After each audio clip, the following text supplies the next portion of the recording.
चलिए बच्चों, आज से जवाहर नवोदय विद्यालय की प्रवेश परीक्षा की तैयारी हम लोग करेंगे। तो उस तैयारी के सिलसिले में सबसे पहले तो हम लोगों को ये जान लेना होगा कि परीक्षा का प्रारूप कैसा होता है। प्रारूप का मतलब आप समझते हैं? प्रारूप का मतलब होता है परीक्षा का ढांचा कैसा होता है, यानी कि परीक्षा में किस विषय से कितने प्रश्न पूछे जाएंगे और उसके लिए हमारे पास समय कितना होगा। क्योंकि आज भी 16 जनवरी है, परीक्षा अप्रैल के लास्ट में होगी, इसका मतलब हमारे पास 3.5 महीने का वक्त है। पूरा फरवरी, पूरा मार्च, पूरा अप्रैल और आधी जनवरी। तो आप मोटा मोटा मान लो कि हमारे पास 3 महीने का समय है। तो 3 महीने के समय में हम लोग अपनी तैयारी को कैसे करें कि हम लोग प्रवेश परीक्षा में ज़्यादा से ज़्यादा अंक प्राप्त कर सकें और नवोदय विद्यालय में प्रवेश ले सकें। इसके लिए सबसे पहले हम जान लेते हैं कि परीक्षा का प्रारूप कैसा है। ठीक है, तो आइए देखिए, हमारी ये परीक्षा 3 विषयों को अपने अंदर समाहित करेगी। तो बच्चों, नवोदय विद्यालय की प्रवेश परीक्षा की तैयारी के लिए सबसे पहले हम लोग जान लेते हैं कि परीक्षा का प्रारूप कैसा है, यानी कि परीक्षा में कौन सा प्रश्न या कौन से विषय से कितने प्रश्न पूछे जाएंगे और उसके लिए हमारे पास समय कितना होगा। ठीक है, तो देखिए, जो पहला हमारा विषय है वो है मानसिक योग्यता परीक्षा। मानसिक योग्यता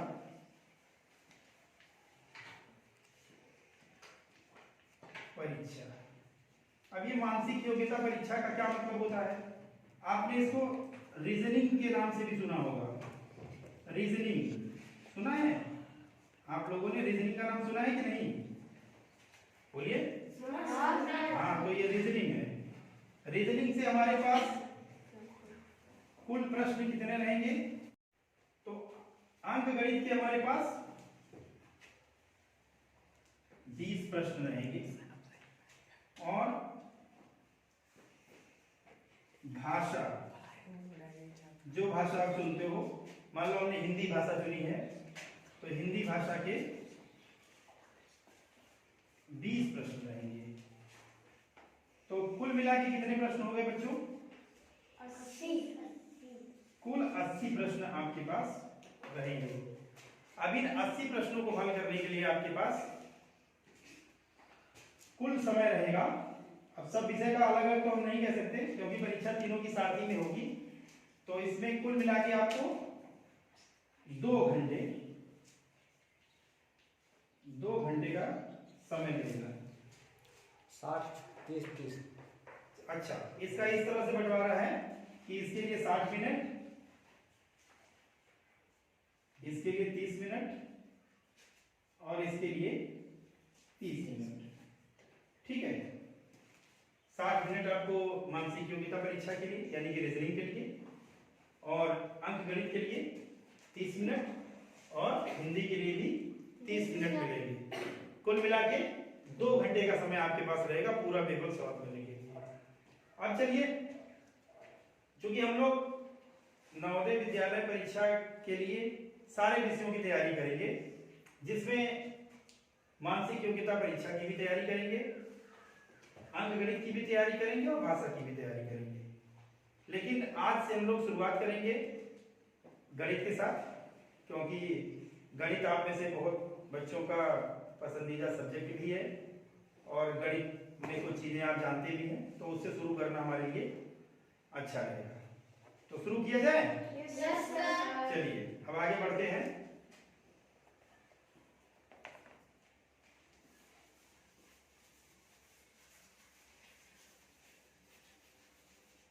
मोबाइल पे जो लोग हमें देख रहे हैं, आप सभी जहां पे आपको कोई चीज नोट करनी है वहां पे वीडियो को रोक दीजिएगा और वहां से अपना नोट्स बना लीजिएगा।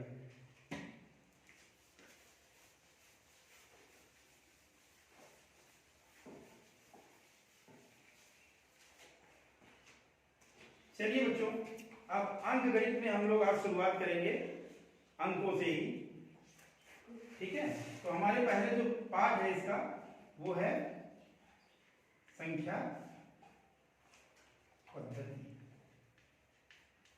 यानी कि नंबर सिस्टम। ठीक है, पहले पाठ का नाम है संख्या पद्धति और इसमें सबसे पहले हम जानेंगे अंक और संख्याओं के बारे में। अंक और संख्याओं के बारे में कि अंक क्या होता है और संख्या क्या होती है। ठीक है, तो देखिए गणित में हम लोग कुल मिला जुला के 10 अंकों का प्रयोग करते हैं। अब वो 10 अंक कौन कौन होते हैं आप बताइए। 0 हाँ, वो अंक होते हैं 0, आगे 1 2 3 4 5 6 7 8 9। कुल मिला के 10 अंक हो गए ना। ये 10 अंकों का प्रयोग हम लोग करते हैं और इन्हीं अंकों के प्रयोग से संख्याएं बनाते हैं। आप समझ लो कि संख्या को प्रदर्शित करने के लिए ये सब चिन्ह बने हुए हैं। ठीक है, अगर हमको संख्या 7 दिखानी है तो उसके लिए ये चिन्ह है, अगर संख्या 3 दिखानी है तो उसके लिए ये चिन्ह है। तो अंक का मतलब होता है कि संख्याओं को दिखाने के लिए जो चिन्ह बने हैं वो। ठीक है, तो आइए अब इन अंकों की मदद से आप विभिन्न प्रकार की संख्याएं बनाते हैं। एक तो ये जो अंक है ये खुद एक संख्या है, यानी कि ये 0 से लेके 9 तक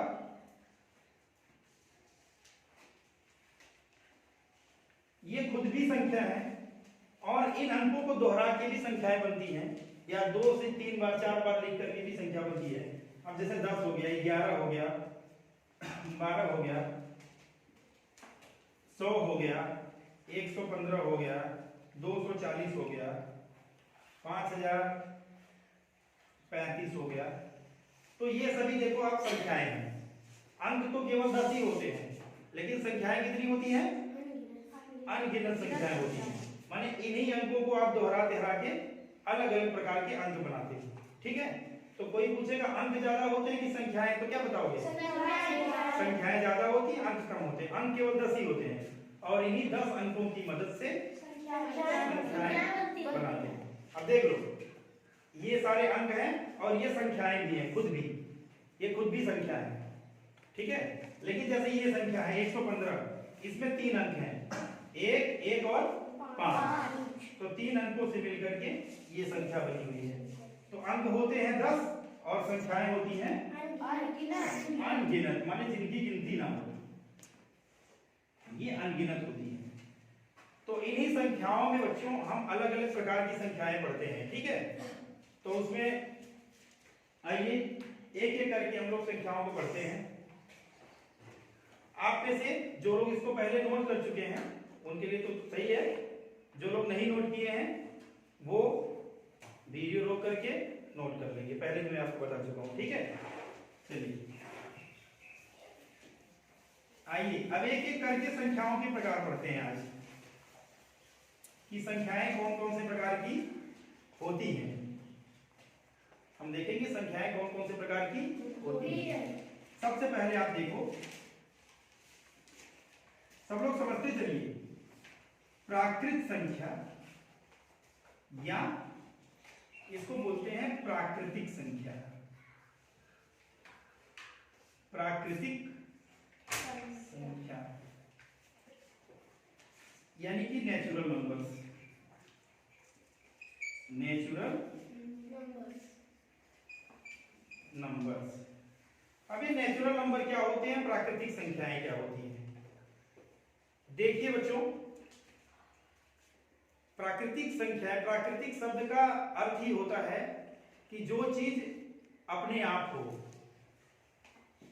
अपने आप होने का मतलब यह है कि जब शुरू में हमने गिनती, मानव ने जब गिनती गिनना प्रारंभ किया होगा तो 1 2 3 4 5 6 ऐसे ही गिनती शुरू करी होगी ना। गिनती तो 0 से नहीं शुरू होती। जब आप किसी चीज को गिनना शुरू करते हो, चाहे आप पढ़े लिखे हो चाहे अनपढ़ हो, जब गिनती गिनना शुरू करते हो तो किससे शुरू करते हो? 1 2 3 4 5 ना। तो जब हम किसी चीज को गिनने लगते हैं तो हमारे मन से, हमारे अंदर से स्वाभाविक रूप से 1 2 3 4 5 6 7 8 ऐसे गिनती शुरू हो जाती है ना। तो क्योंकि स्वाभाविक रूप से ये गिनती आती है, इसीलिए इसको हम लोग प्राकृतिक संख्या बोलते हैं। कोई आपसे पूछे तो आप बता सकते हो कि गिनती की जो संख्या है वही प्राकृतिक संख्या है, लेकिन इसका नाम प्राकृतिक संख्या या प्राकृतिक संख्या इसलिए पड़ा क्योंकि ये स्वाभाविक रूप से हमारे अंदर से निकलती है जब हम गिनती शुरू करते हैं। तो प्राकृतिक संख्याओं में कौन कौन सी संख्याएं हैं? 1 2 3 4 5 6 और इसी तरह कहां तक? ये अपरिभाषित का चिन्ह है। देखो ये जो चिन्ह है, ये चिन्ह बनता है अपरिभाषित का। कभी आपको ये चिन्ह लगा ऐसे दिखे तो आप इसको उल्टा 8 मत समझ लेना। ये चिन्ह है अपरिभाषित का, कहने का मतलब अनगिनत का। ये संख्या कभी समाप्त होने वाली नहीं है। अब आपसे कोई पूछे कि प्राकृतिक संख्याओं में सबसे छोटी संख्या कौन होती है, तो क्या बताएंगे? प्राकृतिक संख्याओं में सबसे छोटी संख्या कौन होती है? सबसे छोटी प्राकृतिक संख्या।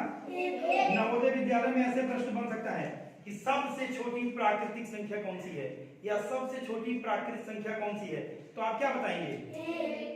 एक सबसे छोटी हो गई एक। और सबसे बड़ी अगर पूछ ले, सबसे बड़ी प्राकृतिक संख्या,